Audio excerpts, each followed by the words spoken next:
রাখবে আমার কথা তেজু? মারতে পারবে তাকে ভয়ঙ্করভাবে? ওনার মৃত্যু দেখে বোধহয় আমি ততটাই শান্তি পাবো যতটা না মায়ের মৃত্যুতে কষ্ট পেয়েছি। জেসির কথা শেষ হতেই তেজু কাছে গিয়ে আগলে নেয়। বয়সে তার থেকে অনেক বড়, বড় বোনের মতো সম্মান করে। বুঝতে পারে এখানে জেসির দোষ নেই।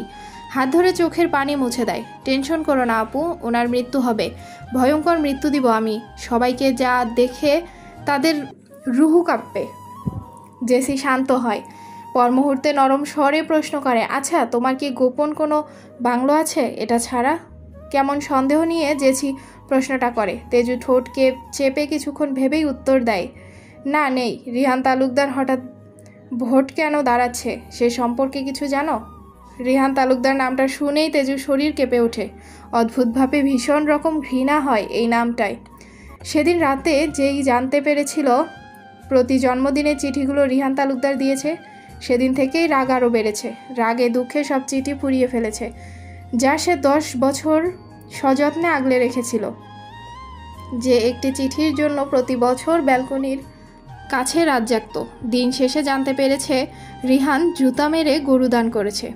মাথায় আসে না হঠাৎ এত লুতুপুতু প্রেম উতলে পড়ছে কেন।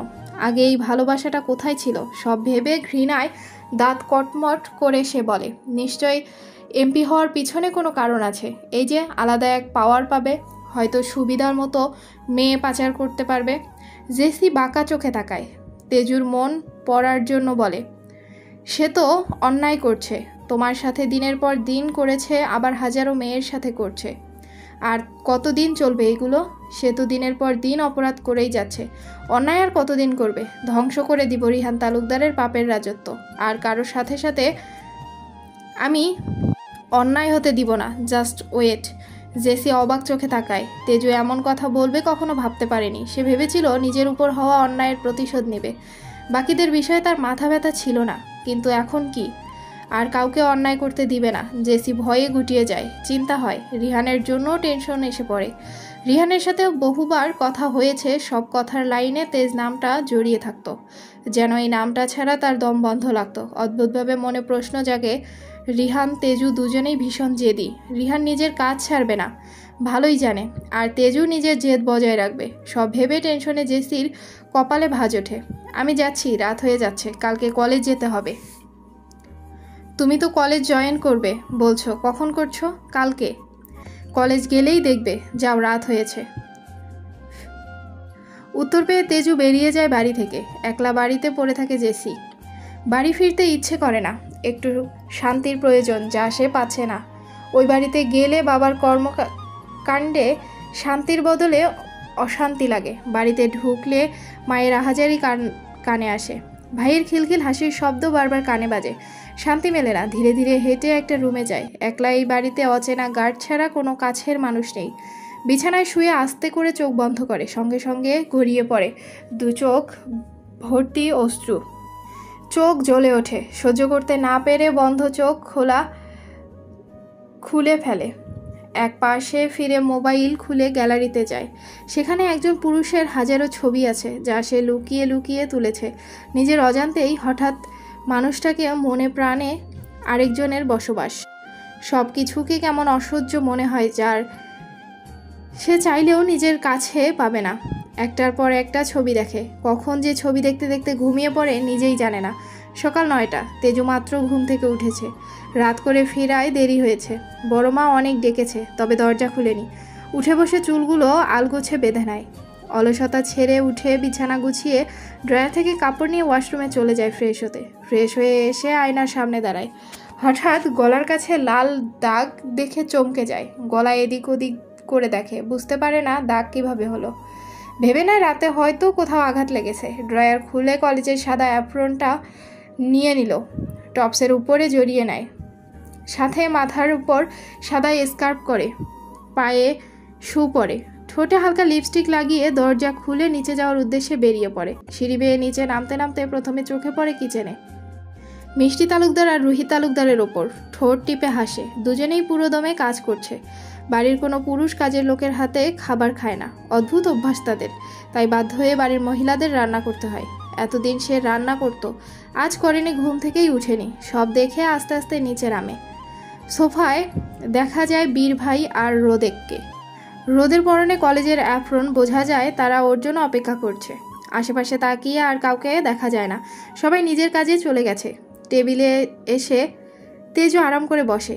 কিচেন থেকে রুহি শাড়ির আঁচল কোমরে গুছতে গুছতে আসে। তেজু আর চোখে দেখে পাউরুটিতে জ্যাম লেপিয়ে শান্তিতে মুখে দেয়।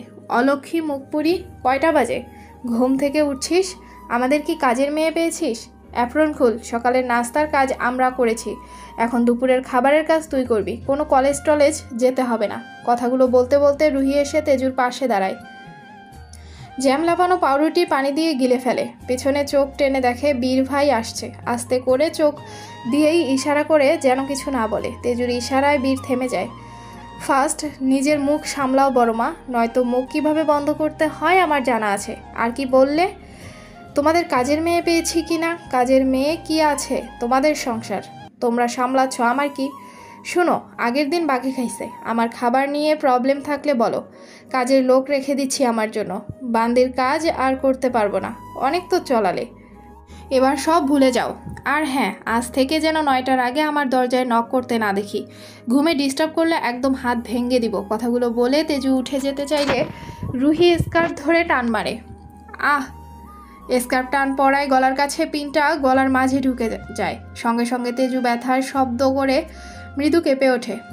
রক্ত চোখে বড় মায়ের দিকে তাকায়। কিছু বুঝবার আগেই বড় মার গুজে রাখা শাড়ির আঁচল গলার সাথে পেঁচিয়ে ধরে। কঠোরভাবে বলে ওঠে, বলেছিলাম আগে শুনোনি?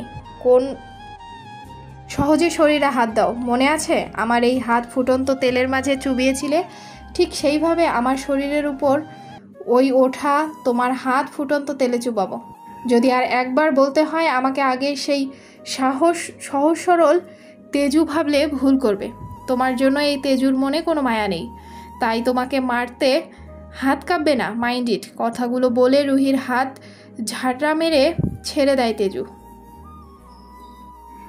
নড়েবড়ে রুহি এক দৃষ্টিতে তেজুর এমন কঠিন রূপের দিকে তাকিয়ে থাকে। গলা ব্যথা করে অনেক অচল দিয়ে চেপে ধরার কারণে। যেতে যেতে তেজু সিঁড়ির কাছে দাঁড়িয়ে থাকা রিহানকে দেখে। রিহানের দৃষ্টি তার দিকে নিস্তব্ধ, কেমন নির্লিপ্ত চোখে তাকিয়ে আছে। মাঝে একবার বড় মায়ের দিকে অসহায় চোখে তাকায়। তেজুর দৃষ্টি তা এড়ায় না। রিহানের সেই অসহায় দৃষ্টি তেজুকে কিছুটা শান্তি দেয়। সে জানে রিহান তালুকদার মায়ের সাথে যতই কঠিন আচরণ করুক, দিন শেষে ভালোবাসে। আর সেই মায়ের কষ্ট একটু হলেও পাবে, স্বাভাবিক। সব দেখে রিহান দীর্ঘশ্বাস ফেলে রুমের উদ্দেশ্যে হেঁটে যায়। পার্টি অফিসে যেতে হবে, কাল বাদে পরশু ভোট। মনের ভেতর ভীষণ দ্বন্দ্ব আছে। মায়ের এই শাস্তি দেখে কিছুটা খারাপ লাগে। কেন যেন মনে হয় এই সব মা ইচ্ছা করে করছে না, কেউ করাচ্ছে এই সব। মায়ের ব্যবহার না এগুলো। যদি ইচ্ছা করে করাতো তাহলে সে নিজেই কখন গলা টিপে মেরে ফেলতো। গাড়িতে বসে আছে রোদ। তেজু বীর ড্রাইভ করছে। ওদের কলেজে নামিয়ে তার ফাদারের কাছে যেতে হবে। গাড়ির মিররে স্পষ্ট তেজুর প্রতিচ্ছবি দেখা যায়। বাহিরে তাকিয়ে তেজু অচেতনভাবে কিছু ভাবছে। তেজু রানী, হঠাৎ ডাকে ঘর থেকে বেরিয়ে আসে তেজু। ভ্রু কুঁচকে প্রশ্ন ভরা দৃষ্টিতে তাকায়। বীর দুষ্টু হেসে রোদকে তাকিয়ে বলে, হ্যাঁ রে, তোর ফ্রেন্ড ফুলের ভাই অরণ্য ছেলেটা কেমন বলতো? রোদের সাথে মানাবে? তেজু কিছুই বুঝতে পারে না। ফুল নামটা শুনলেই ঝট করে পুরনো কোনো স্মৃতি জেগে ওঠে। অরণ্যের কথা কেন জিজ্ঞেস করছে সে বুঝতে পারে না। রোদের দিকে তাকিয়ে ওর মুখ লাল নীল হয়ে যেতে দেখে অবাক হয়। মনে হচ্ছে গিরগিটিও ওর কাছে ফেল। চোখে মুখে খুশির অদ্ভুত উচ্ছ্বাস উপচে পড়ছে। এমন খুশি দেখে কিছুটা আন্দাজ করতে পারে ভালো, অনেক। আমাদের রোদের সাথে মানাবে বেশ, বলেই হেসে দেয়। তেজুর হাসির আওয়াজে ভাই বোন দুজনে তাকায়। রোদ বাইরের দিকে তাকিয়ে দেখে বীর অল্প গাড়ি থামিয়ে পিছন ফিরে মুগ্ধ দৃষ্টিতে তাকিয়ে আছে। হঠাৎ ভাই বোন দুজনের প্রতিক্রিয়া দেখে তেজু একটু বিভ্রান্ত হয়। আমাকে কি এলিয়েনের মতো লাগছে ভাইয়া? এইভাবে তাকিয়ে আছেন যে কেন? নাকি কিছু ভুল বলেছি? তেজুর প্রশ্নে বীর নিজেকে স্বাভাবিক করে। কথা ঘুরিয়ে গাড়ি স্টার্ট দিতে দিতে বলে, তেমন কিছু না, আসলে রোদকে মিস্টার অরণ্য চৌধুরীর কাছে দিয়ে দিতে চাইছি। আমার বোনটা ভীষণ ভালোবাসে তাকে, আর সে যেহেতু একলা, একটা সঙ্গী পেলে ভালো লাগবে তার। বীরের কথায় তেজুর আন্দাজ ঠিক হয়। চোখ ছোট করে রোদের দিকে তাকিয়ে বলে, ভালো হবে ভাইয়া, একটা কথা বলি। বল। 2 ঘন্টা ক্লাস করে তেজ মঞ্জিল ঘুরতে যাব ভাবছি, ভীষণ ইচ্ছে হচ্ছে নিজের বাড়িটা দেখার। আপনি যাবেন? তেজু গর্ব করে বলে, নিজের বাড়ি শব্দটা বীর বুঝতে পারে। মেজু আব্বু বাড়িটা এই জন্য করেছে যাতে কেউ বলতে না পারে তেজুর নিজের কোনো বাড়ি নেই। সব ভেবে সম্মানটা এক ধাপ বেড়ে যায় তেজুর মেজো আব্বুর প্রতি। সামনে তাকিয়ে দেখে কলেজে এসে গিয়েছে। গাড়ি পার্ক করতে করতে বলে, ঠিক আছে যাব, আমার একটু লেট হলে অপেক্ষা করিস। বলতে বলতে গাড়ি থেকে নেমে তেজ পাশের দরজা খুলে দেয়। তাড়াহুড়ো করে নামতে গিয়ে তেজু পড়ে যেতে নিলে বীর ধরে ফেলে, আস্তে তেজুরে নি, এখন তো বিপদ একটা হয়ে যেত। তেজু নিজেকে সামলে উঠে দাঁড়ায়, স্বাভাবিকভাবেই বলে উঠে, আরে ভাইয়া আপনি তো আছেন, আপনি আর দাদু যেখানে থাকবেন সেখানে কি আমার বিপদ কখনো হতে পারে? উল্টা বিপদ নিজে পালাবে। তেজুর কথায় বীর ঢুকে গেলে মনের মাঝে থাকা অনেক বছরে চেপে রাখা প্রশ্নটা করে বসে তেজুর। আচ্ছা তেজুরানি, যদি কখনো শুনিস আমি কোনো খারাপ কাজে জড়িয়ে আছি বা করছি, তখন কি তুই আমাকে এইভাবে বিশ্বাস করবি? তেজু ভ্রু কুঁচকে তাকায়। এমন কথার মানে সে বুঝতে পারে না। তেজু জানে বীর ভাই কোনো রকম খারাপ কাজ করে না, যা করে সব রিহান তালুকদার। তাহলে হঠাৎ এমন কথা কেন? ঠান্ডা স্থির চোখে তাকিয়ে বলে, আপনার উপর আমার বিশ্বাস আছে, আপনি কখনো খারাপ কাজ করতেই পারেন না, আর যদি করেও থাকেন তাহলে ভালো হয়ে যান, খারাপ অভ্যাস ত্যাগ করে দেন, তাহলে আজীবন এই তেজুর জীবনের প্রথম বিশ্বাসযোগ্য মানুষটা আপনি হয়ে থাকবেন। তেজুর কথায় বীর ঢুক গিলে নেয়। সে ছেড়ে দিতে চায় কিন্তু পারছে না। সে যদি বের হতে চায় মারুফের জীবন নষ্ট হবে। নিজের ভালোর জন্য তো মারুফের জীবন নষ্ট করতে পারে না। সে না হয় সারা জীবন খারাপ থাকুক। সেই ভেবে বীর চুপ থাকে। দুজনের দিকে তাকিয়ে নীরবে বলে, সাবধানে থাকিস।